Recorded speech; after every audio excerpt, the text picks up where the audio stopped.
Expect anything less. Yeah. Hey guys, Bradley Benner, Hernan, and Marco with Semantic Mastery, and this is Mastermind Week. I don't have a week number. Sorry, this is Mastermind May 7th, 2015. Hi guys. Hey Hey, everybody. everyone. We got a lot to cover today, guys. So we're going to get into the slides here right off the bat. And I know I missed a couple questions, guys, on the AAG group that we just did a moment ago on the events page. Don't worry about it. If you have any questions, I just posted the replay in the community already with the copy of the bullet points for the goals for next week. So if there's any questions about the goals for next week or anything like that, just post it right in that thread. Okay, right underneath that video in that thread, and we'll get them answered between now and next week before the next event. Okay. That said, let me go ahead and grab the screen, and we're going to get right into the presentation. And we got a lot to cover today, so we're going to try to get through as much as we can. And I'd like to answer some questions too, especially because we've got a lot of new members. And by the way, just take a moment to welcome all of the new members and say, hey, everybody, we're really glad that you joined us recently. We strive to try to give you guys as good a training as possible and try to answer questions and stuff as quickly as possible in the group. Sometimes there's a little bit of a delay. Please forgive us for that. I know Marco and Hernan, you guys have been great jumping in there. Sometimes I can't get the stuff for a couple days because of all the other projects going on, guys. But you guys really do take priority above everything else. You know what I mean? So you guys as mastermind members are truly appreciated, and we want you to know that. So let's all sing Kumbaya now. All right. Okay. So you guys are seeing the slides? Yes. Yep. Okay, Mastermind webinar, May 7th, 2015. Today we are going to be covering Outsourcer hiring funnels. This is very important, guys. This has really been one of the things, other than just hiring. Okay, so hiring outsourcers, is, I preach that over and over and over again. We did a whole nother webinar yesterday in Mastermind, or Masterclass, I mean, where I talked repeatedly about outsourcing. And you guys as Mastermind members, you are obviously more serious about your business anyways. That's why you're here. And so a lot of you are probably already outsourcing some stuff. And what I can tell you is that, hiring outsourcers is great, but it's very time consuming to screen outsource, to, post jobs, then screen incoming applicants, and then find good ones. And then even when you think you found good ones, a lot of the times they end up not being good, and you end up having to go through the process again. And it's like you got to go through a ton of bad apples to find a good one, and it's incredibly time consuming. And it doesn't have to be.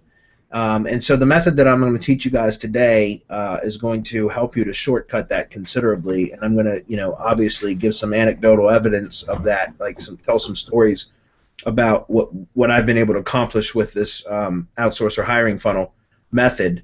And in fact, we're about ready to turn this machine back on again, literally probably starting tomorrow, because we're going to bring in a bunch of new VAs again and train them for semantic mastery for the network builds, because we're going public with it. We expect a large influx of orders again, and so we're going to continue to build that team up.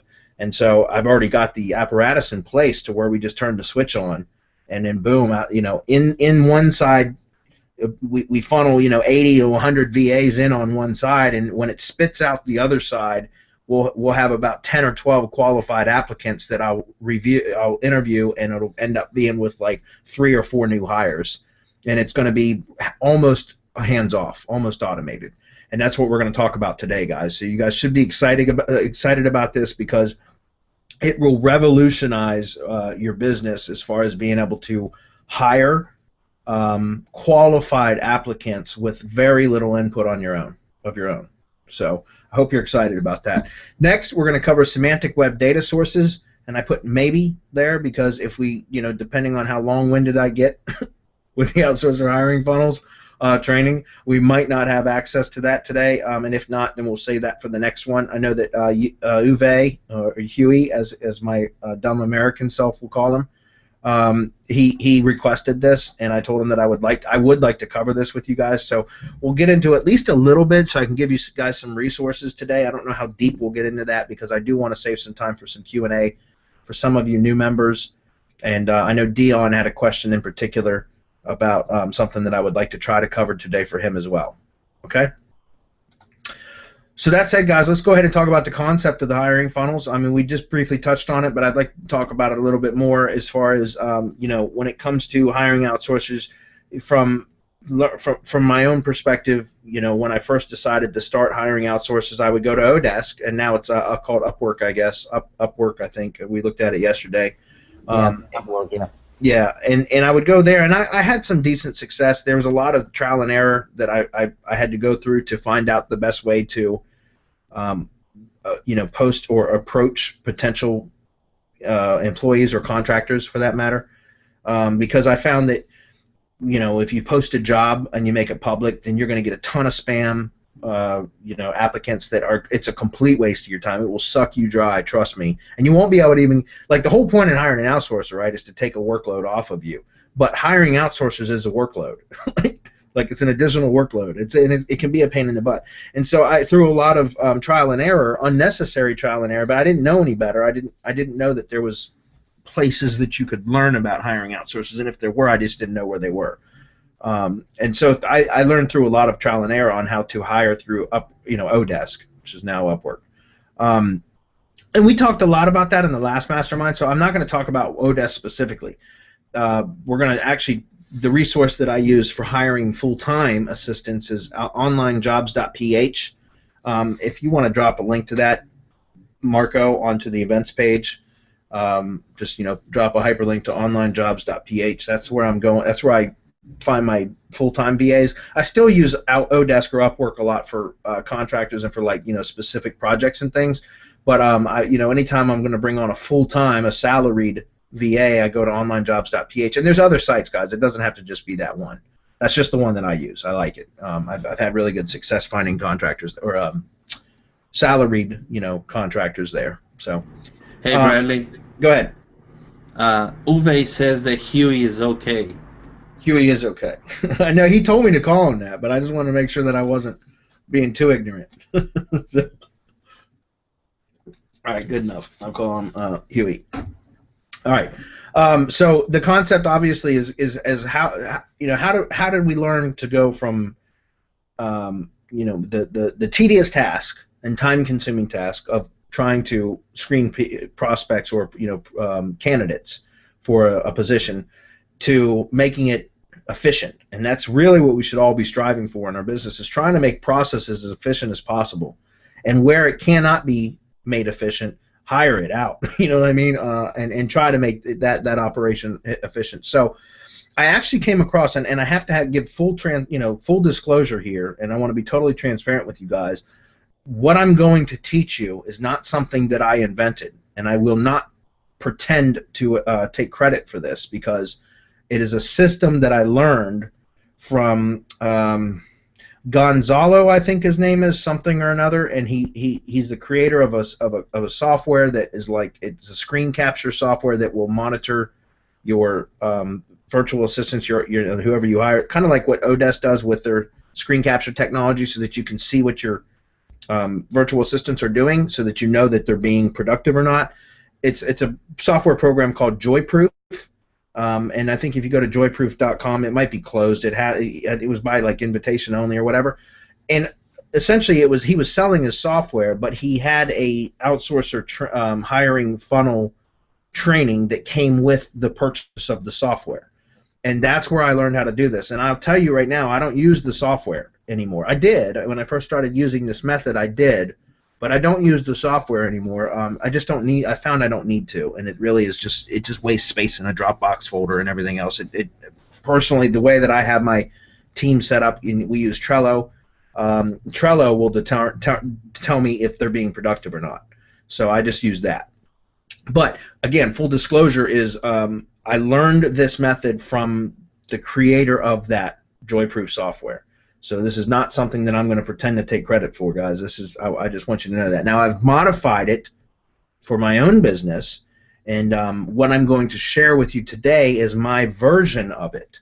Okay, but the concept that I learned was from him. I want to give him credit for that. Okay, So the first thing, guys, that you're going to need to do is that you're going to want to do when you want to set up a hiring funnel is you're going to want to, well, first of all, let's go ahead and open up the job post first. That's going to be the first thing.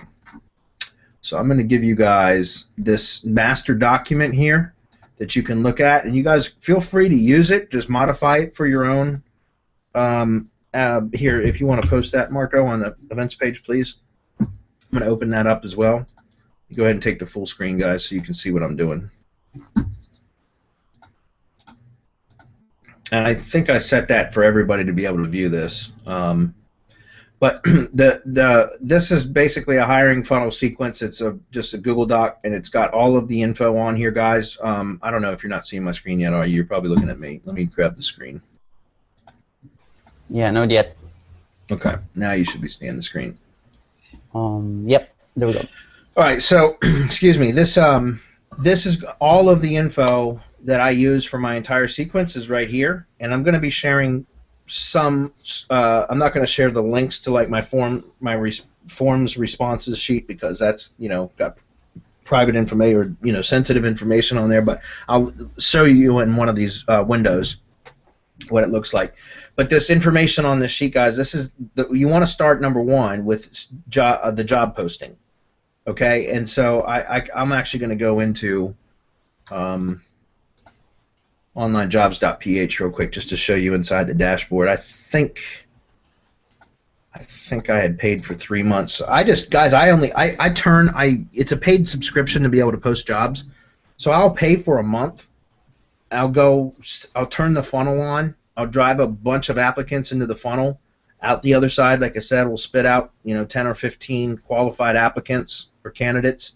And then I screen them, which we're going to go through in the slides here in a minute. We're going to go through the entire process, and I end up hiring 2 or 3 at a time, sometimes more, whatever's necessary. But I generally hire at least two VAs at a time when I go through on a hiring spree. And then I'll cancel my membership to Online Jobs PH. I don't get a refund or anything. I just cancel it so I don't get rebilled. Then when I need it again, then I just go ahead and resubscribe for another month. Okay, so that just so you know, you don't have to pay for this on a monthly basis. You're going to have to pay for a month at a minimum.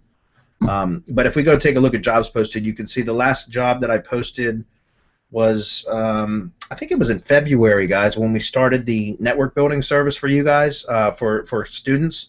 I went ahead and turned the funnel back on, and we ended up hiring 3 full-time VAs. And 2 of my VAs from Big Bamboo Marketing, my local client consulting business, are on loan to Semantic Mastery right now and still on loan. So we have 5 full-time VAs right now building networks for you guys, and I hired every one of them using this method. Okay, so you can see that these are the job postings. And if we just click through to one of them, you're going to see that it's the same. Right here is the exact same thing that you guys are seeing right here on this hiring funnel sheet as the job posting, the job title. You see that? It's the same thing. Okay, so I just want you guys to know, this is exactly what I'm showing you is exactly what I use. Okay, so that said, in the hiring funnels, again, you're going to want to word this for yourself, but this, there's a video right here that if you click that, it's just a Google shortened URL that'll take you over to a YouTube video where I did a webcam of me talking into the webcam, just explaining who I am, what my business is about, and what I expect from the from an outsourcer, from somebody that I'm going to hire. And why is everything pink now? Which one of you guys turned it pink? Is what I want to know. That's going to drive me crazy. Anyway, well, it was selected by somebody and it got pinked. Okay, I was just curious. It should be view only, not edit only. Let me just make sure. Yeah. It's view only. Okay, as long as you guys aren't editing this, because everybody should be able to edit their own copy. Guys, if you want to make a copy of this, please go up to File and go to Make a Copy. And it will open up a new copy in a new window, a new tab for you that you guys can then edit and do whatever you want to. Don't worry about copying and pasting this. Just go to Make a Copy and copy a new version of it into your own drive folder. Then you can edit it right any way you want. Okay? Anyways, that said, the video, like I said, it just gives you a way to let the virtual assistants that are applying to your position get to know you a little bit and get a feel for your attitude and your personality. Okay? And I think that's important because I think that stands out. All right, and so you guys can read through that. I'm not going to read through that, okay? But essentially, I tell the VAs, I treat my VAs well, guys, and I pay them good. I pay them decent. I pay them what they ask for generally, right up front, and then I always give performance bonuses, and I give raises. If somebody's been doing good for me for a few months, I'll give them a raise. It's not much of a raise. Like, to me, it doesn't cost much because they're in the most of my VAs are from the Philippines, so I pay them. What is an insignificant amount of money to me is a significant to them because their wages are so much. There's such a big difference in wages, and so I make it a habit to constantly give my VAs raises, so that they're always striving to continue to work hard for me, guys. I think that's important. And when you have people, especially that you train that are doing a good job, they're going to help you make more money. So you should share some of that money with them. If I get more profitable, they get more profitable, and that's just the way it works. So, anyways, I also make sure that I provide days off. They get sick time off. I pay them a bonus at the end of the year. They get a Christmas bonus. They also get a 13th month bonus, which means once they've been with me for a year, I pay them another month of salary, just as a bonus for being with me for a year, because that to me is worth the time that it saves for having to hire and train a new VA anyways.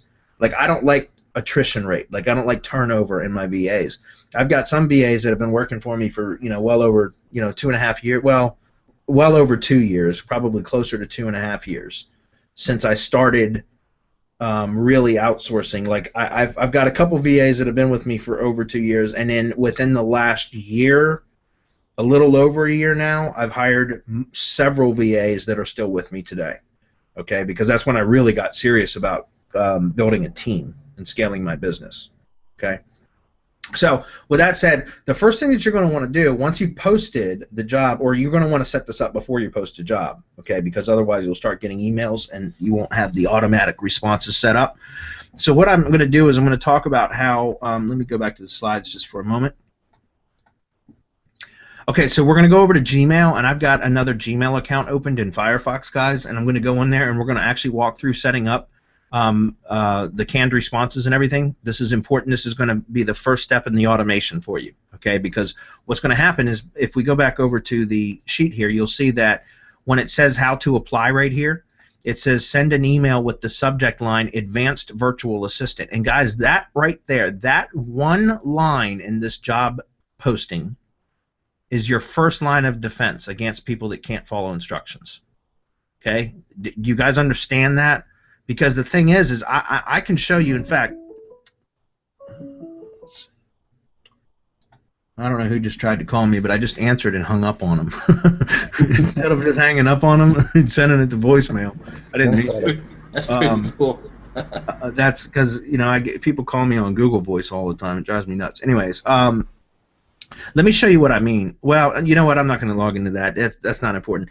The thing is that you guys will get responses or people that want to apply for this job that don't send as the subject line advanced SEO assistant or whatever subject line it, whatever position it is that you put in here. I should have actually made that like this, where it says, your position here or whatever position hiring for here. You're going to want to edit this, guys, obviously, to make it unique to whatever it is you're looking to hire for. But people will send you applications or replies, saying that they want to apply for the job or whatever, and they won't put advanced SEO as the subject, SEO assistant as the subject line. Well, they already failed, in my opinion. I don't even give them a second chance, because if you can't reply to the job posting by following instructions the way that I've laid out for you, then you're obviously going to probably have trouble following instructions as an employee, right? So that is your first line of defense right there, is this one line, okay? And so if I get emails that have anything else in the subject line, they're automatically disqualified from being a potential candidate, okay? But the next thing is I would suggest that you set up your own or a specific Gmail account for your hiring funnel, okay, so that you're not dealing with all this in your main Gmail account. So, like, for example, I have bigbamboojobs@gmail.com, which I just use that still even for semantic mastery funnel stuff, because I just already set that machine up, right? So there's no sense in reinventing all of that when I've already got it set up. I just tell the people once I'm they're hired, hey, by the way, you're going to actually be working for semantic mastery, not for Big Bamboo Marketing. because, like I said, I'm not really expanding my local business anymore. But that said, I've got a Gmail account opened up over here that I use for my lead gadget site builds. So I'm just going to use this because it's a clean Gmail account.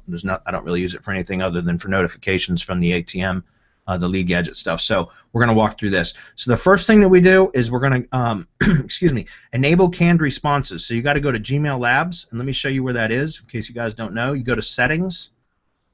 So go to the gear icon, click Settings, and then you're going to come over to Labs, and I'm going to type in canned. And you'll see that the first thing that comes up right here is available labs is canned responses. Right now, by default, it's disabled. You want to go to enabled and click Save Changes. Okay? You'll see it's going to refresh Gmail. And now canned responses are enabled. Okay? So the next thing that we're going to do is we're going to actually set up the canned email itself, which, guys, I put it right here in the Google Doc. So subject, you don't need any. The actual message would be this right here, and you would obviously put your information in where the highlighted sections are. I've got this already done over here in, oh, you know what, I must have already overwritten it. I did. So you know what, I'll just copy this, that's fine.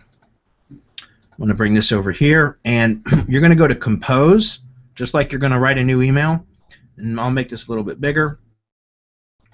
And then from the drop-down arrow, you'll see more, in the bottom right corner, you're going to see more options. You click on that, and now you'll see canned responses is available.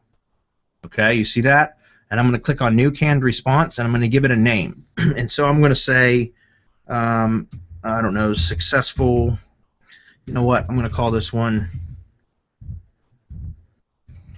Actually, I'm just going to call this SEO Assistant Job Apps. Okay, so SEO Assistant Job Apps. I know this is a canned response that's going to go to the people that are applying for the SEO Assistant job. Okay, so that's the title of the canned response. I'm going to click OK, and then the only thing that you need to do is just paste your content in there, and you know, like I said, whatever I just took from here, I would actually put my shortened Google form URL. We're going to talk about the Google Forms in just a second. So, matter of fact, let's just go ahead and jump over there for that. The next thing that you're going to do before you even finish this canned response email is you're going to want to have your Google Form set up, which is going to be like the start of your funnel, right? So, when somebody applies to the job, they're going to use, if they've done it correctly, they're going to use Advanced SEO Assistant as the subject line, which we're going to set up a filter here in just a minute with Gmail, so that when the filter, when somebody sends an email with the subject line, it's going to trigger the canned response, and the canned response is going to be automatically sent to that person. So it's done instantaneously, just like that. Okay, and in that email will be a link that they receive, will be the link to the Google form, which is going to be the set of tasks and or questions that you set up for them to complete, and that's the start of the funnel. Does that make sense? So for here, let's just say, I'm just going to call this, you know, and I'm just going to leave it highlighted, guys, but I'd say Bradley Benner, a semantic mastery, and I'd put my email address, the same email that I'm using. In this case, it's brad.benner.atm, because I don't want to give them my main email account until I've sent them a job offer. When I send them a job, after this is all the way through the funnel, guys. Once you've gone through the entire funnel and you actually send them a job offer, that's the first time I give them my main email address. Other than that, before that, through the rest of the funnel, they get just my hiring funnel email. Okay, and I've never had an issue with like them stalking me or anything like that. And I spelled my own name wrong, but I just don't do that. Okay, so let's go ahead and clear that because that is going to drive me crazy. Oh, I just want to unbold it. All right, I'm going to leave it just like that. So the Google shortened URL form will go here, and I've got an example. You guys can take a look at this form. Just don't go fill it out because I'll get a bunch of bogus crap in there. Don't do that to me. But here's the first one. I'm going to drop this in chat, Marco. Paste that, please. And I'm going to go ahead and open that in another tab. Okay, so this is the first one that I send out. Like it is, guys. If you just go into Google Drive, and let me go in the Drive here, and you go to New, and you'll see under More, you'll see Google Forms. You just go into Google Forms and say, and I'm just going to go ahead and create it in this folder. That's fine. But you can apply, you can change the theme. There's a bunch of different themes over here that you can use. I just used the magazine style, but I mean, you can use the basic. It doesn't matter. It doesn't have to be pretty, right? That's not the purpose. So let's just go ahead and stay with the basic. And then from here, guys, you just come in here and start actually editing the theme. So it looks like they changed how forms work a little bit because it didn't used to be over here. Last time I set one up, everything was like right within here. It looks like they changed it here a little bit. So you just go through and you start editing the, where the hell is the, that's interesting. Change or edit your theme using the right sidebar on the right, switch back to editing questions, click edit questions in the toolbar. Okay, right here. There we go. All right, so you give it a title, you'd add your questions in here, guys. I'm not going to walk through setting up Google Forms because it's fairly straightforward. If you have any questions on that, I'm sure there's help files in Google themselves, or go to YouTube, and I'm sure there's training videos in YouTube for it. Okay, so I'm not going to walk through that, take too much time. The point is this is the actual form, and you'll see that I just asked some basic questions, guys. I put help files with each one of these questions for the most part, like additional training videos or whatever it is that it takes, because what I want to do is all I'm looking to do with this form, guys, is find out if my virtual assistant can follow instructions. I'm not testing them on their knowledge, okay, because I honestly don't care what they know already. I'm going to teach them everything that they need to know anyways. In fact, I like hiring virtual assistants that don't know anything about what I'm about to teach them, because otherwise I've got to unlearn them first. You know what I'm saying? You've got to unteach them first before you can teach them what you want them to know. And so I like having, you know, VAs that really don't have a clue as to what the hell it is that they're about to learn, because then I can teach them the way I want, and you don't have to worry about them having any bad habits or anything like that ahead of time. Okay, so personally, like I said, when I set these funnels up, guys, I'd like to do it where I give them instructions, and all I'm trying to do is determine if they follow the instructions properly. Because if they break down and don't follow instructions on any step any along the way, then they're automatically disqualified from being a potential candidate, because they just didn't follow instructions. And I'm not looking to babysit people, guys. I don't want to have to micromanage my VAs. I want them to be self-sufficient. As long as I provide them with training, doesn't mean that they can't ask me questions. That's perfectly fine, and I encourage that when they need it. But I've had some VAs that needed hand-holding for everything, and that just doesn't work for me. Okay. So, anyways, you guys get the idea. Here's the actual form that I send them to for the first task. So I'm going to go ahead and just copy this and put this in the canned response right here.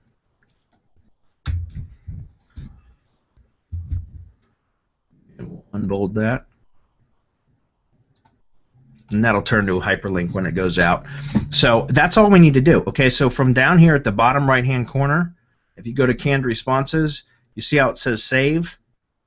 So right here it says save SEO Assistant Job Apps. It should be good to go. I'm just going to say okay. It's saved now, and now I can go ahead and discard the message, and it's okay because it's been saved. And just to confirm that, if we go back to Compose again and we hit the drop down and we go to canned responses, you'll see SEO Assistant Job where it says Insert. I'm going to click that, and you see how it automatically filtered out. And now the hyperlinks are there. They're present. Okay, you see that? So I'm going to go ahead and discard this for now. All right. The next thing that we would want to do is we're going to go back over to Settings, and we're going to go to Filters. So I'm going to go to Settings, and I'm going to go to Filters. And then from here, we're going to create a new filter. And then in the subject line, we're going to have what? Advanced SEO Assistant, right? In this case, it's going to be whatever it is that you set up for your job posting for. In this case, I'm going to say Advanced SEO Assistant. Okay? And so we're going to go ahead and create filter with this search. Then on the next screen, we want to do two things. Number one, we want to give it a label. Okay, so we're going to say apply label and say choose label. And if this is your first time, you're going to want to select new label, and you're going to create a new label, give it a name, and just click create. In this case, I had already set this up because I was was testing it before this webinar today. I just wanted to make sure that everything was working the way it was supposed to, so I had set up a label already. So SEO Assistant Job Apps. See that? And the next thing, you see where it says send canned responses. We want to check that. And we want to go to choose canned response, and the only one that we have right now is SEO Assistant Job Apps. So I'm going to click on that, and I'm going to go ahead and create filter. Okay, so now the filter has been created, the canned response has been created. So I'm going to go back to my inbox, And we're going to walk through this by testing it. Okay, so I'm going to go over here. Let's see. All right, so I'm going to go to the email. And of course, obviously, you're going to set this up on the Gmail account that you post in your job app, your job posting. Okay, so I'm just sending this to the one that I've got this set up for. But I'm going to say Advanced SEO Assistant, because remember, if they don't type in Advanced SEO Assistant as the subject line like we told them to, then already, and I just misspelled that so it wouldn't have worked. Already they've been disqualified and they won't receive the canned response, because the canned response is only going to send the application the link to the Google form, which is the start of the funnel, right? If they have this subject line. So it's going to just disqualify them, and they're never going to get the opportunity to start the funnel, okay? So anyways, I'm just going to say test. And I'm going to go ahead and click send. And it will take a few minutes for it to work its way through the system, but take a look over here. I've already received it on this side. Advanced SEO Assistant. By the way, if we back out of here for a minute, you'll see that it automatically placed it in that folder. If we go take a look at the folder, we'll see that the email is here. Okay, and then if we go open it up, you'll see that this is the test email that I just sent from my main account, bradleybenner@gmail, and from the email that it sent back, it's showing the response that it sent out, and that's this. Now, if we go back over to my main Gmail account now, we can see, look, what I got here, guys. Advanced SEO Assistant. And this is the email saying, sweet, you're one of the surprisingly few who followed the directions I gave in the job posting about emailing me, which means they put Advanced SEO Assistant in the subject line. And so now they have a link over to the Google form. They click on that, and where does it take them? It takes them to here where they can start filling out these questions. Okay? Very cool. So it automatically does it for them. It's you know, hands-free. And then what's going to happen from there is we've set up the filter, and the Google Forms, we've already at least set up the framework for it. And then what you want to do is just, you know, follow, guys, the instructions that I have on the Google Form. These are what I have found. You guys have the form. You can take a look at the form to just model these if you want. You can change your questions, and obviously you're going to want to put your own videos in there, like or instructions and stuff like that in there.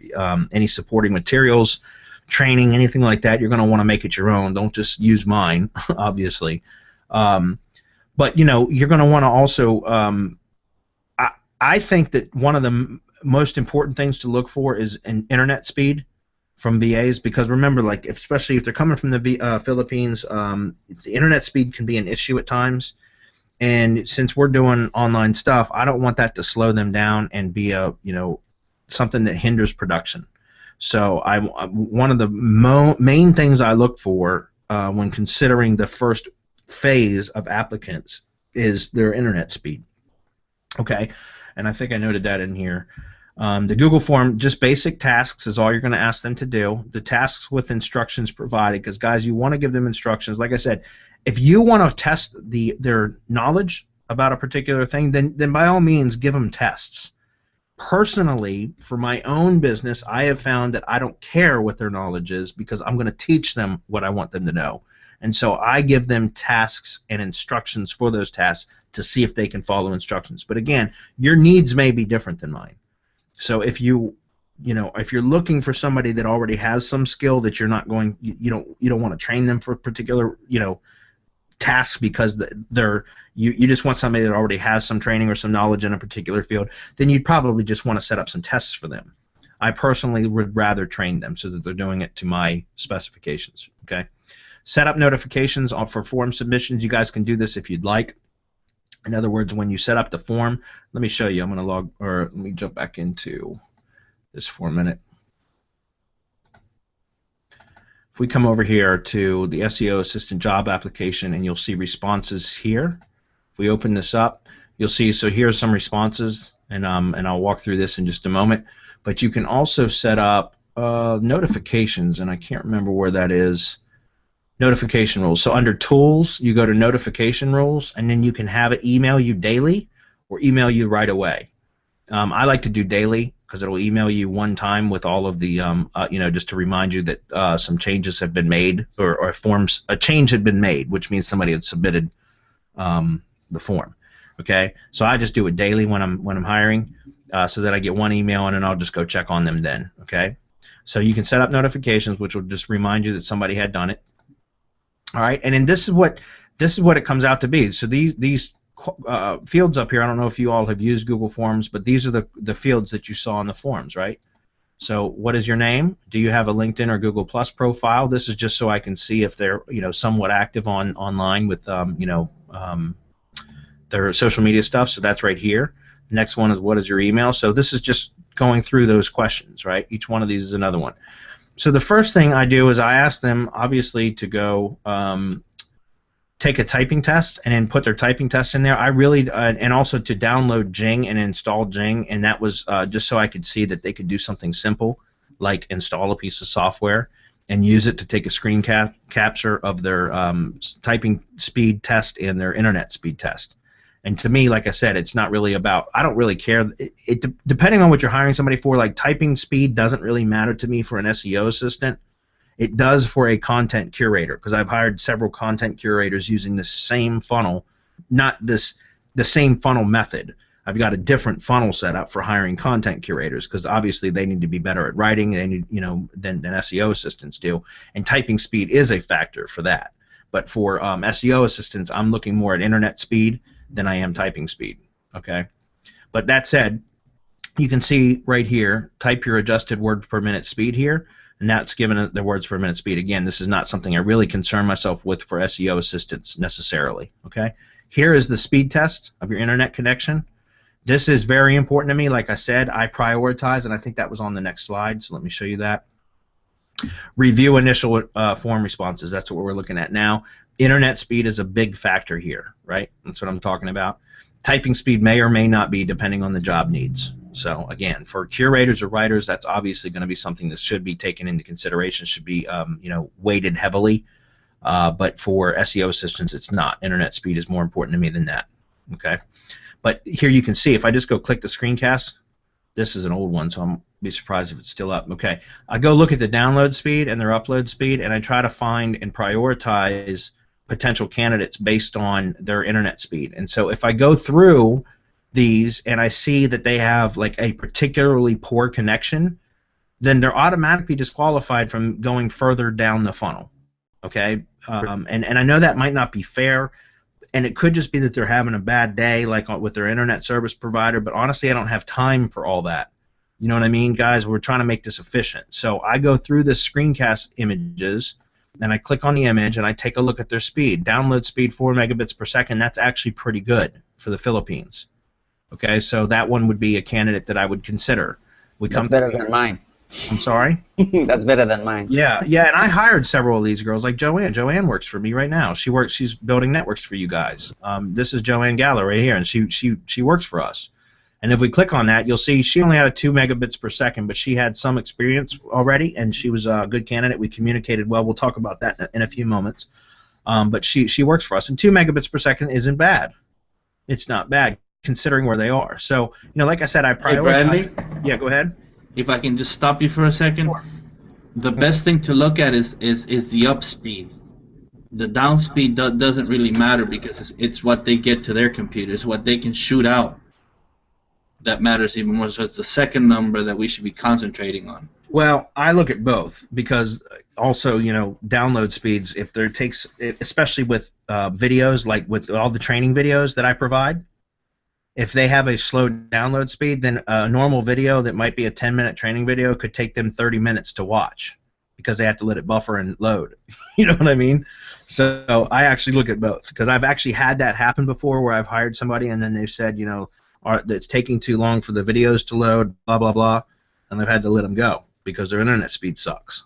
So that makes sense. But yeah, I understand what you're saying, Marco. Definitely, you want to look at both. But like I said, I just look at both of them to make sure that, if we go take a look at this one, I want to see this one is 2.5 and 0.8 megabits per second upload speed. That's not bad. So when I highlighted the colors here, the ones that were in green were stronger candidates. The one in bright green was a very strong candidate. And yellow was like, okay, marginal. They were marginal. And that was just me highlighting. It was just the way that I identified them. Okay, that makes sense. All right, so we're going to move on.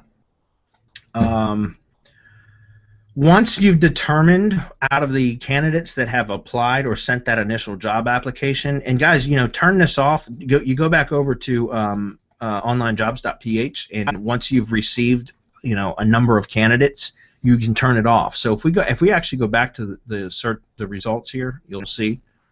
If I show you, let's see, where's my account? Jobs posted. You'll see that. The hit count here, like 177 for the last time I turned this funnel on. It says job applicants, but that's only if they apply through onlinejobs.ph. And if they do apply through onlinejobs.ph, they didn't follow instructions, did they? Because my instructions tells them to send me an email to a specific email address with Advanced SEO Assistant and as the subject line. And so these 5 people that applied for the job through onlinejobs.ph, they weren't even considered for the job. So this is a false number compared for the funnel that I set up, okay? So don't let that fool you. But I only had this turned on for about 48 hours, and we had 177 hits. And out of the 177 hits, I think I had 42 people that applied at the start of the funnel. And what's interesting is, I had like 42 emails come in, or I think I had more than 40. I can't remember. The last time I hired, like I said, was in February to hire 3 new VAs to help build the networks for IFTTT networks for you guys and the students. And I think I had like 50, close to 60 people send an email, but only 42 of them had submitted with Advanced SEO Assistant properly as the subject line. So out of those 42, the responses that came out of the other side was only like, I don't know, like 12 responses. It was ridiculous. It was like about like underneath 25% of the people that sent the initial email requesting the job. What happens, guys, is first of all, again, your first line of defense is that subject line field, right? If they don't do that, they're not going to get the application anyways. They're not going to get the chance to start to fill out the Google form. But what happens is a lot of the people that get the Google form, they get that initial email, this one right here. They click on this and they see that this is going to take work to apply to the job, and they give up.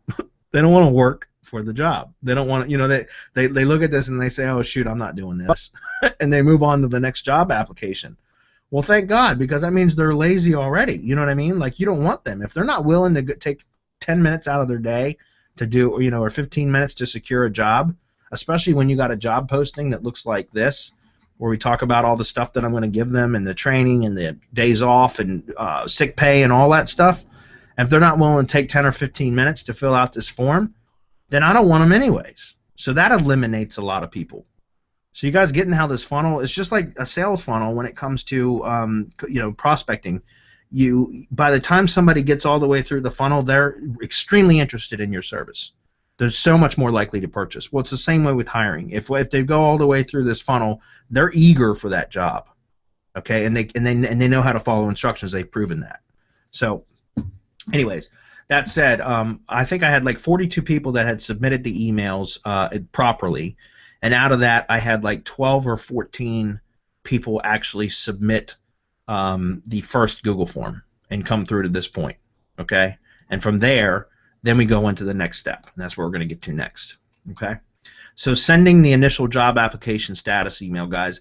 This is something that I do manually after reviewing the initial form responses. It's just basically a copy and paste email, which you guys have right here. So we'll walk over there and take a look at that for just a moment. The job application status email right here, phase 1.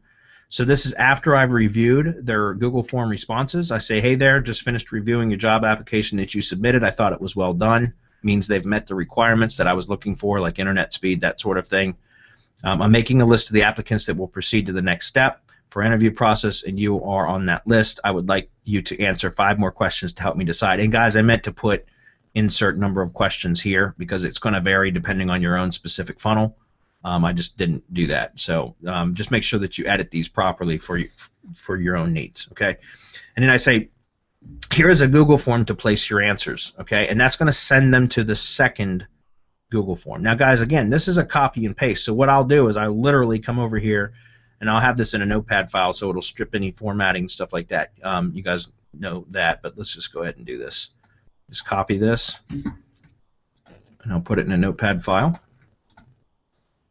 Okay, and then I would go ahead and make the changes. So I put my Google form URL here, which in this case is going to be this one. And then I would put my name, email, and address and all that underneath down here. I'm just going to say Bradley Benner for now, but I would still put, you know, semantic mastery or whatever, and then the job application email in there as well. So that's it. I would literally go over to the same email address, right, the same email, and I would compose this. I would paste this in, right, and then I would go to the recipient's line. The subject line would be whatever the subject line was that I had over here. I should have put that in here and I didn't, but it's going to be job application status. Okay, so let's go ahead and do that. I'll say job application status. And then for the recipients, guys, that's already in the Google form, right? That's the first field in the Google form. So if we go back, we come over here, it's the first thing that they filled out in the Google form, right? So, or this one over here, what is your email address? So right here, I would just go and grab the email address that I'm going to be sending it to. Let's say this green one here, because it was bright green, it was a strong candidate. I'm going to go ahead and copy her email address, and I'm going to paste it in and send it to her. In this case, I'm going to send it to me, right? Bradley Benner at Gmail. Okay, so there, my job application status. This is a manual process, but it's just copy and paste after you reviewed the form responses. So now I'm going to send that to myself. We'll go over to Gmail, and voila, here we are. There's my thing. Okay, so now it's going to say go over here and answer these questions, and we're going to get to those in just a second. I'm going to go back to the slides. Okay, so include the link to the second Google form. That's what we're just about to click here in a moment. But I wanted to put 2 bullet points in here about this, because depending on your experience with hiring outsourcers is going to determine what kind of form you send them to here. If you don't have good performance monitoring, your experience in hiring, number 1, and number 2, what are you using, or how do you manage and also monitor your outsourcers? If this is your first time, then what you can do is send them to like another Google form that has additional tasks that you want them to complete, and to make sure, and they could be more advanced tasks, or they could be, you know, more time-consuming tasks, whatever, just to make sure that, first of all, number 1, to reinforce that they can follow instructions, and number 2, to see how hungry they are for the job. I mean, you don't want to give them a whole day's worth of work, obviously, but you do want to see, like, first, and because I'm telling you guys that once you get to the second phase of this, this is step 2, phase 2 of the funnel, you're going to lose even more people. That's why I said, like, if you put 40 people in the funnel from the front end, and out of the first phase, the first part of the funnel, 15 people come out, and then you send them to a second phase of tasks or tests, then you might end up with only 5 or 6 people that come out on the other side of that, because some of those people, you're going to lose some of those people. They're going to get to that second set of tasks, and they're going to say, oh my gosh, I just filled out a form and did a bunch of tasks. I'm not doing any more. Screw this. I'm going to go apply to the next guy's job. And that's good. Get rid of them. That, again, it screens them out. So but then also, like I said, if depending on what systems you have in place, once you hire somebody, you need to consider that in this part of building the funnel, because if you don't have a performance monitoring in place for new hires, then you're going to want to probably give them some more advanced set of tasks that require more work or more thought out of them, even if it's just following instructions. If it's just more advanced or more intricate task. Does that make sense? I'm trying to be clear here, but because you don't have a way of monitoring them, maybe not yet, when they first get hired, to see if they're performing well. If you have performance monitoring in place, and what do I mean by performance monitoring, guys? Well, one would be like a joy-proof software. If you have that, then you don't really need to worry about this as much. Or if you have, like with Odesk, the screen capture software, something like that. Or if you have, like what we use is Trello, right? Trello is my performance monitoring application, because we have the systems, all of the processes that our VAs need to do is broken down in the step-by-step, and they're put in the Trello format. And I can monitor how my VAs are performing by watching the progress in the Trello boards. So that is my performance monitoring. So honestly, I don't care about sending them to another set of complicated tasks at this stage, because I want to know that they can follow instructions. I'm going to communicate with them. That's going to be, and we're going to get to that on the next slide. I want to know that I can communicate well with them, and then I'm going to go ahead and hire them and put them in a probationary period anyways, and they're going to know that ahead of time going into as they accept the job offer. They're going to know that going into it. And then I'm going to let Trello determine for me whether or not these are going to be good permanent employees or not. Because if I'm monitoring them in Trello and I'm seeing that their progress is not up to par or up to my standards of the other VAs that I keep, then I'm going to tell them, at the end of their probationary period, or even prior to that if needed, that they're just not a good fit.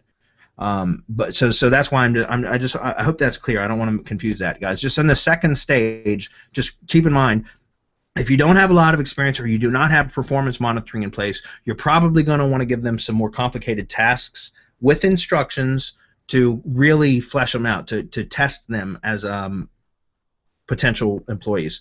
If you do have something in place, then you can send them to a more generalized questions, and you're going to see that because that's what I use. I used to use the first process, but because I've done this enough times, guys, I just send people to here.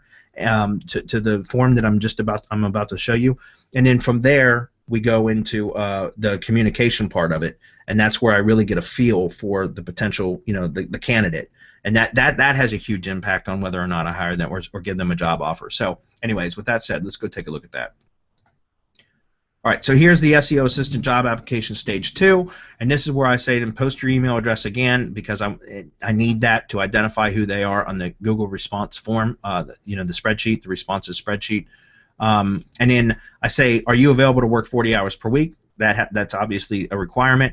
Are you comfortable using Skype as the main communication with your employer? That's because I use Skype to manage my VAs, like almost exclusively Skype and Google Docs. That's there are some email communications at times, but for the most part, it's Skype and Google Docs and Trello, and that's how I manage all my team members. And then please paste your Skype username, because I want to set up a 15-minute Skype chat, text chat interview. And if I were to offer them a full-time position, what would your weekly salary be? By the way, here, let me post this URL for you, Marco, to post on the events page, please. If I were to offer you the full-time position, what would your weekly salary requirement be? And I ask that because I want to know, like, he who speaks first puts foot in mouth, right? He who speaks first puts foot in mouth. Right. So, I don't offer pay. I ask what they want and expect. And generally, it's a fair price that they're asking for, so I will meet it, okay? Just so you know, I like to always ask them and let them speak first, okay? And then, are you able to start work immediately upon hire? That doesn't really have any bearing on whether or not I'm going to hire them. I just want to know, like, can I put you to work tomorrow, or is it going to be next week, or what is it? It's not going to affect whether or not I hire you unless I'm in a time crunch for some reason. So, anyways, that's it. This is a very, very simple form. This doesn't require any thought on their part other than thinking about what their salary requirements are, right? Very, very easy for them. Now, again, I don't want to rehash this, but if you didn't have a good performance monitoring system in place, you're probably going to want to send them to another set of tasks that are a bit more complicated than the first set, to use that to screen them out. Okay. Next slide. Once they have done that, you'll review the second form responses and decide on which candidates you would like to interview. Again, if you start with 40 people on the front end, at the end of stage 1, you'll probably end up with around maybe 15 people that have made it through that first Google form. From there, you send them to Google form number 2, and if you're using the first setup, which you're sending them to additional tasks, you'll probably end up with about a third of that on the other side, a third to a half, so maybe 5 to 8 people on the other side that have actually made it through that second set of tasks. If you send them through just a questionnaire like this, you'll end up with a high percentage of those people coming through. In fact, most of them. Very rarely, when I send people to just this part, this as stage 2, which is just basically basic questions, Very rarely do I lose people at this stage. I mean, it happens, but it's very rare. It's like, one or two people might drop off at this stage, because then I'm going to use the Skype chat interview as my filtering tool. That's my final filtering tool, because communication is equally as important to me as following instructions. All right, so we're going to talk about that here in just a second.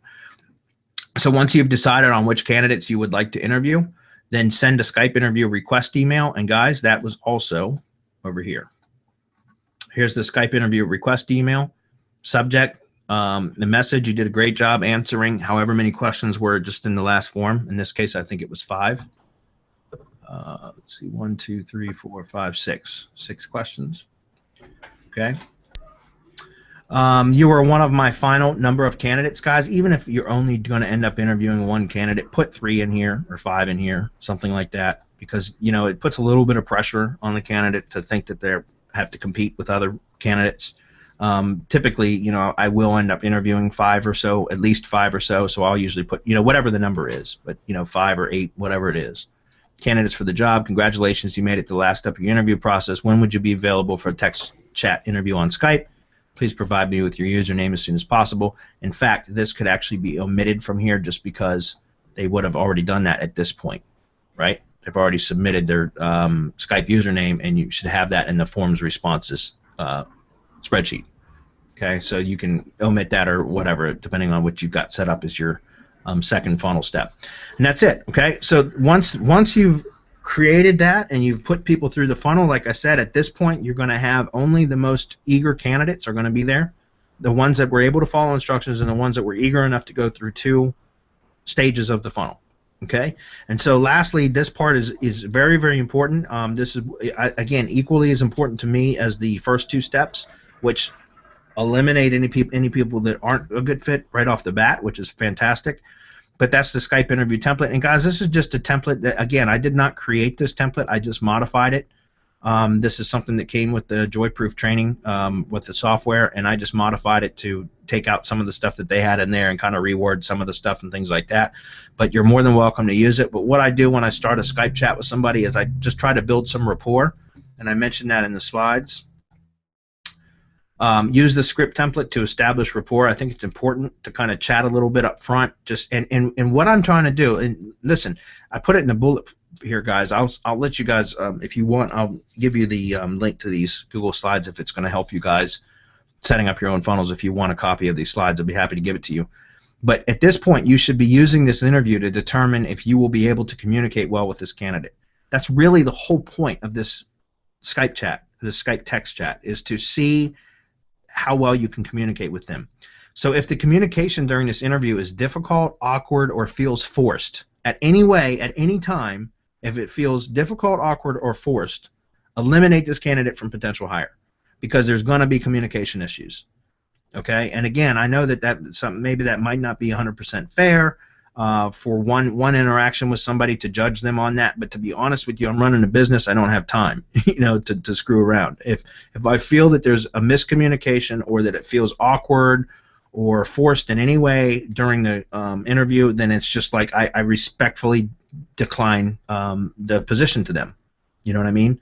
And it's just because I want communication to be something that is smooth and flows freely, like, real easy going communication with my VAs, because I like to joke around and have fun and stuff like that, and I do. I'm very cool with my VAs, and I want to make sure that we have an open line of communication. If I feel that the communication is smooth and flows freely, then I have a strong candidate. Okay, so that's really it, guys. Just go through the template. You don't have to follow this at all. This is, like I said, it just starts it establishes some rapport.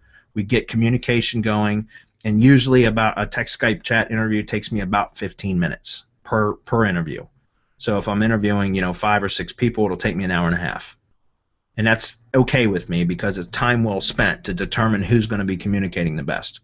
And I ask them pretty much all the questions on here, or depending on how the conversation feels, I might skip a few and add in a few others, like off the cuff. It's not like I'm rigid and I just follow these. This is just a template to use. Okay. All right, so we're almost done with this, guys, which is good because we've been 1 hour in, and this will give us time to cover some other stuff. Outsourcer hiring funnel. The next thing is to make the decision about who to hire. Okay, So you can make offers to more than one candidate, guys. Like if you've gone through, if you've hired, let's say you've interviewed 5 or 6 candidates, and you've got 2 or 3 of them that are very, very strong in your opinion, based on the communication that the text chat that you had with them, then you might be in a position where you want to hire more than 2. In fact, let me tell you this: when I hired my lead curator right now, the first time I set this funnel up, when I set up a funnel, I actually had set up a funnel for a curator. It wasn't for an SEO assistant. The first funnel that I ever set up was for hiring a virtual assistant that had some writing skills. And I sent, I don't know, 50 or 60 people into the funnel on the front end. In the middle, after the first phase, there was about 22 candidates. And by the end of the second phase, there was about 7 candidates, I think it was. And out of the 7, I interviewed all 7 of them. I ended up with 2 very, very strong candidates. However, one of them, her English wasn't in communication. During the Skype chat interview, her English wasn't that great, and I was hiring for a curator, a full-time curator position. So, but I liked the girl. She communicated well, but her English was broken. Okay, and she obviously couldn't be writing or curating content for my clients with broken English. But I liked her. I liked her attitude. She communicated well, although there was broken English. She communicated well, and I liked her attitude. And she was really eager, and she followed the instructions perfectly. She even went over and above. So what happened was I ended up hiring the other girl. There was, out of the 7 people that I interviewed, there was 2 very strong applicants. I ended up hiring the other girl. Her name's Chani, as my lead curator. She still works for me today, and she does client curating, and she does PBN curating as well. She works full time. And then Rusail was the girl that had the broken English, but she was very eager. Rusail, I wasn't even hiring for SEO position at the time, an SEO assistant position at the time, but because I liked her so much, I went ahead and gave her a job offer for an SEO assistant position, even though she was applying for a curator position. And I sent her a message, said, hey, listen, I like your attitude. I think you communicate well. I think I could use an SEO assistant at the time, because remember, guys, this was like a year and a half ago, so I mean, I was just, at the time, I wasn't, hiring a bunch of people, and it was kind of scary at the time, right? Because I wasn't used to that. But I said, you know what, I'm going to give this girl a shot because I know that she wants the work, and I think she's going to be good. Well, Rusail works for me today. She is hands down my top rock star SEO assistant. In fact, she's on loan to Semantic Mastery right now, and she's helping to manage the network builds, and she's training other VAs. And Rusail is a rock star. Adam and Marco and Hernan will attest to that, because I always talk so highly of this girl. Yeah. She's awesome. She is. She's awesome, guys. And again, that was from one specific job offer, guys, and I wasn't even looking for an SEO assistant, and she has turned out to be an incredible asset to my business. Like, honest to God, she's helped my business grow so much. She's an amazing girl. Like, I really think very highly of her. So anyways, you can make offers to more than one candidate. In fact, what you can do when you've made the job offer to, even if it's just one candidate or more, it doesn't matter, is you can hire and tell them this up front, that they're going to be on a 30-day probationary period, and decide on who to keep based on performance. It's perfectly fair to do that. So let's say you boil it down to just a couple or 3 different candidates that you're not sure which one it's hard to make that decision. Hire all of them. Hire all of them. You can even hire them at a reduced rate during the probationary period, and be fair about it. I usually pay 75% of what their salary request was during that first 30 days. I'll give them 75%, and that's fair. I justify it by saying, number one, you're going to be spent training, so you're not going to be producing much for me at that time, because you're going to be really training. So I'm still going to pay you to train you, but I'm going to pay you at a lesser rate. So I'll give them 30 days at a 75% of what their salary is. You can go less than that, but I don't like to do that. I like to give them 75%, and then tell them I'm going to hire 2 people for the same position, and whichever one performs best is the one that I'm going to keep at the end of the probationary period. And then you might end up keeping both of them, but I'm just saying you can do that. Okay, don't feel bad about that, because remember, you're running a business. You're going to want to keep the best person. Okay, so once you've decided on that, you go ahead and send them the job offer email, guys. This is the same job offer email template that I use for all of them. Obviously, the numbers change in this payment section here. but this is exactly what I send. You can break it down U.S. dollars, or like, again, I'm just talking from specifically for Philippines outsourcers, but you can also use Philippines pesos here if you want. I don't like to have to do that conversion, so I just do it in U.S. dollars. And I give them this job offer explaining exactly what they're going to get paid, the breakdown of their pay, and just like I say in here, the first month of employment you will be paid a reduced rate while you are in training. The following salary will be paid. I spell it out for them exactly the way that I plan on paying them, and then I send them this job offer and I ask them to reply. As soon as I get your reply, it'll take me about 24 hours to get back your package to you, and that's it. And the other people that I do not hire after, like, for example, if we go through the Skype interview and I feel like the communication was not, it just didn't click the way that I wanted it to or expected it to, then I'd send them a rejection email that says, thanks for applying. You did a great job, but I went with somebody else. And I always tell them, no, I always do this. I would like to keep your name on file. If another position opens up, I will contact you then to see if you would still be interested. Because that, I just feel like it potentially, if I was in a crunch all of a sudden and I needed to hire somebody quickly, they will have already gone through the funnel before, so I know that they made it to that very last stage, and even the Skype interview. And if there was any reason that, like, I needed somebody in a pinch, I could contact them if they were still available. I'm not assuming that they would be, but if they were, I could contact them and shortcut having to go send people through the funnel again. Does that make sense? Hopefully that's clear. And other than that, that's it, guys. I mean, that's it. That's the end of the funnel. It's a huge time saver. And then the last thing I want to talk about is on the next slide, and then we can move on, is after the hire. What do you do after you've hired them? Well, train them, right? Train them. And, we have the Outsourcer training stuff for much of the tasks that we do for, like, my business. Again, guys, I've developed all of this stuff as Big Bamboo Marketing. We just have been able to apply it to Semantic Mastery stuff as well. So you guys can totally set up your own Trello boards for your own tasks and everything else. I recommend that you do, so that you can start outsourcing every part of your business, guys. There's nothing in your business right now that you can't outsource if you set up the proper training and the proper, applications. And the Trello is perfect for that, guys. You can outsource any part of your business. I know, because I do personal coaching with some of you that are probably on this call right now, do one-on-one coaching with me, and I know that a lot of the same challenges that I hear from you guys is that you have so much going on and you're doing everything and you're having a hard time. I know, and I know exactly what you're talking about, guys. And I'm telling you, if you take the time to set up the training properly, you can outsource any one of the parts of your business, period. You can train anybody to do anything if you put it in the proper format. Okay, so train and delegate tasks. Start taking some of the workload off of yourself and putting it on others. Okay, that's what you're paying them to do.